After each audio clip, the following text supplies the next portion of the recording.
finish us off for good.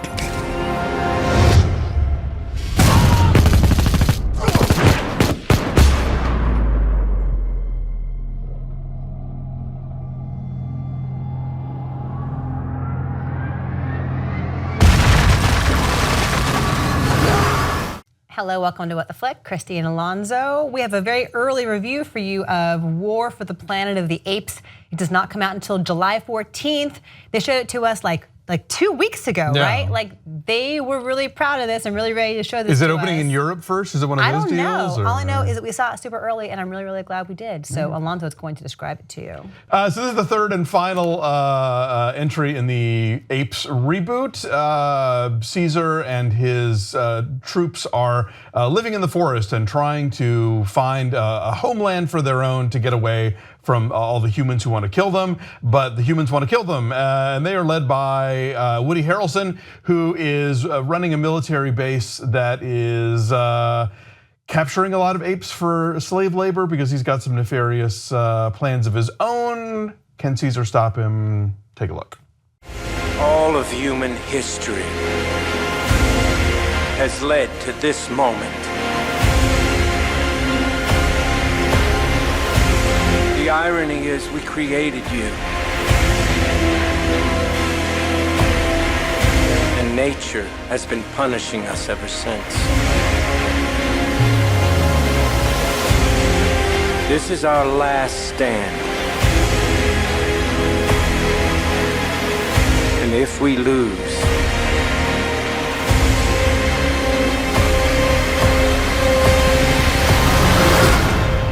it will be a planet of apes.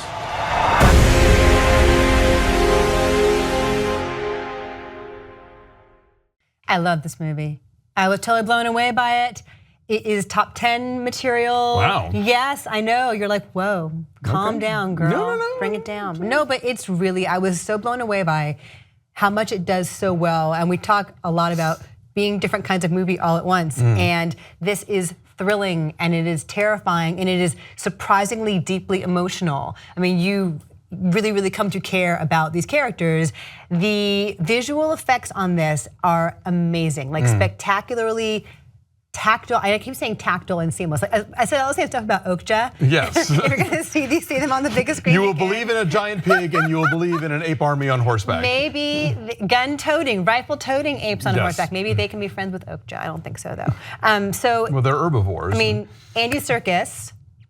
Andy Serkis. What can he not do? I remember like when the first of these came out, when Rise came out, that James Franco was actually trying to campaign for Andy Serkis to get awards, notice. Consideration. And nobody did. And I think even in LAFCA, I think I was sort of pushing for him that year. He does such great work, and we talk about actors who win Oscars by putting on a nose or gaining weight or losing weight or whatever. I mean, he is doing so much little stuff that has to be read by a computer and turned into animation and put into an ape face. Right. And he's just acting the shit out of it. And he's so good in all three of these movies. And I wish that there were more characters that I found as interesting as Caesar, but he's great. I think his work is exemplary. Yeah, and it is physical, but it's also the voice. Like, what does he do? And it's so understated and so deeply resonant in just the slightest subtle ways. I mean, he has to be a leader. He has a massive arc that he goes through here emotionally, and it always rings true. And very quickly, do you forget? Okay, I am watching Apes. Yeah, totally. I mean, from the very beginning, you're into it, and also from the very beginning, part of what is so immersive about this, the score. Great score. We got to talk about Michael Giacchino's score because it is unlike any other score of his. It is unlike the scores from the previous films. It reminded me a lot of Mika Levy's work in Under the Skin. Oh, okay. In that it is bold and it is percussive and it is jarring and it is startling. It's beautiful, but it's not necessarily melodic in the most traditional sense. And that puts you on edge from the very beginning. Even when they're doing the 20th Century Fox theme, that's a little bit different. And from the very beginning, the music really puts you in this world. The Mika Levy comparison is an interesting one, because I think of this as being not as jarring as that music was, or her work for Jackie, but at the same time, I admire the fact that it didn't feel repetitive in any way. It wasn't like, theme from War of the Planet of the Apes.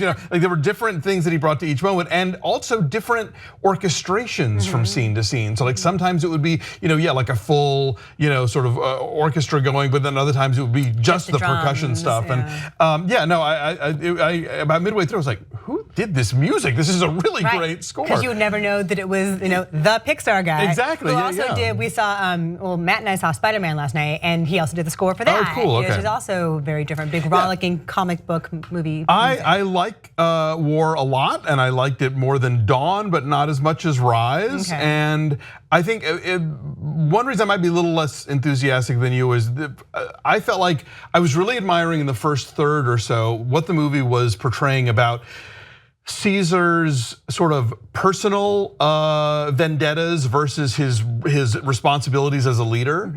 And I thought the film was really communicating that in an interesting way. And then he comes face to face with Woody Harrelson, and then Woody Harrelson explains all of that in his speech. I was like, no, movie, we got it already, Yeah, and the movie, I will say, it does, there are a lot of Apocalypse Now comparisons here, which if you didn't recognize that already based on what Woody Harrelson looks like, where he is, and the fact that he is a colonel, there is a bit of graffiti that helps bang you over the head with that. So that's, we got that, but I'm okay with that because they find another avenue into some, long-standing themes of revenge and personal redemption. And I like the fact that Caesar is not necessarily perfectly altruistic all the time. I like that he makes bad decisions. Yes, no, that's interesting about him.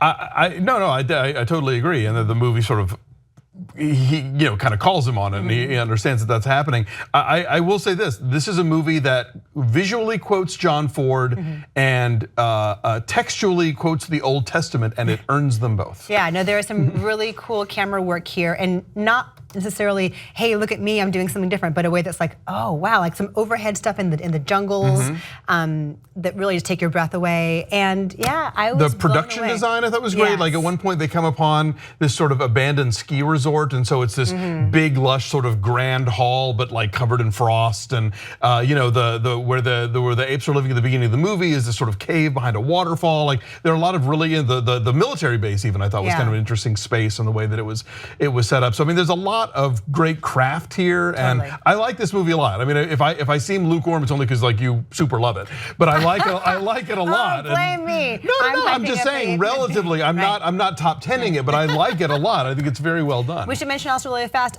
Steve Zahn. Yes. As Bad Ape. He's Bad Ape, and he's heartbreaking, and maybe it seems like facile comic relief in this situation that is so intense so much of the time, but there is such pathos there and such sweetness and such innocence to him that it's a nice contrast. Yeah, that could have just been sort of a hammy scene stealer thing, but it fits in the world. And he has an arc too. He has to evolve, and he has to find courage within himself he didn't know was there. He has some cool costume design.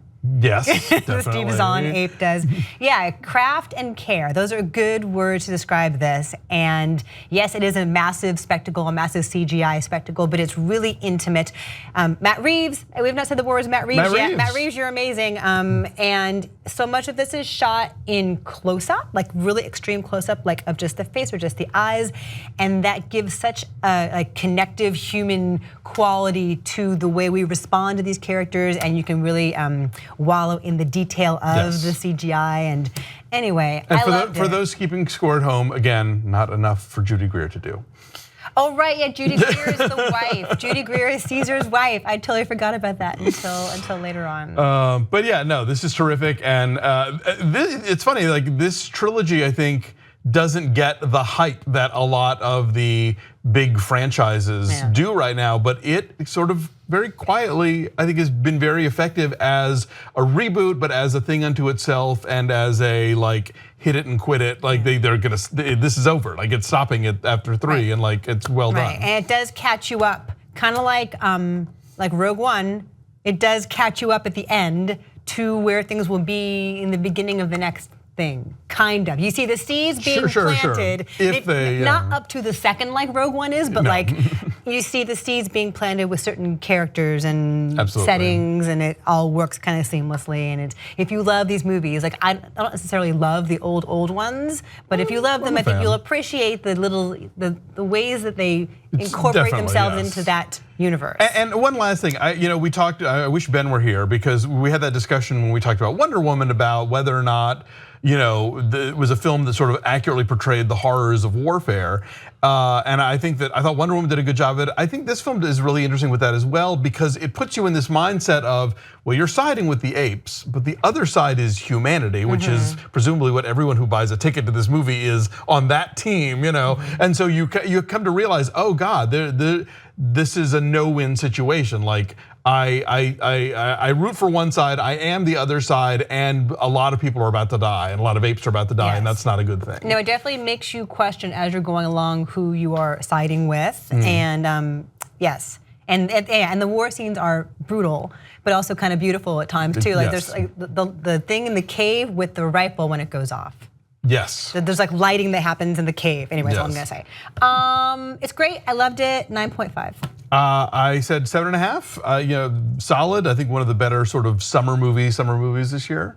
Yes. So yeah, check it out. Find it on a giant screen. So our number is 8.5. It's at 96% on the tomato meter, and that's just early reviews. Everyone seems to like it. So go see it. Bye.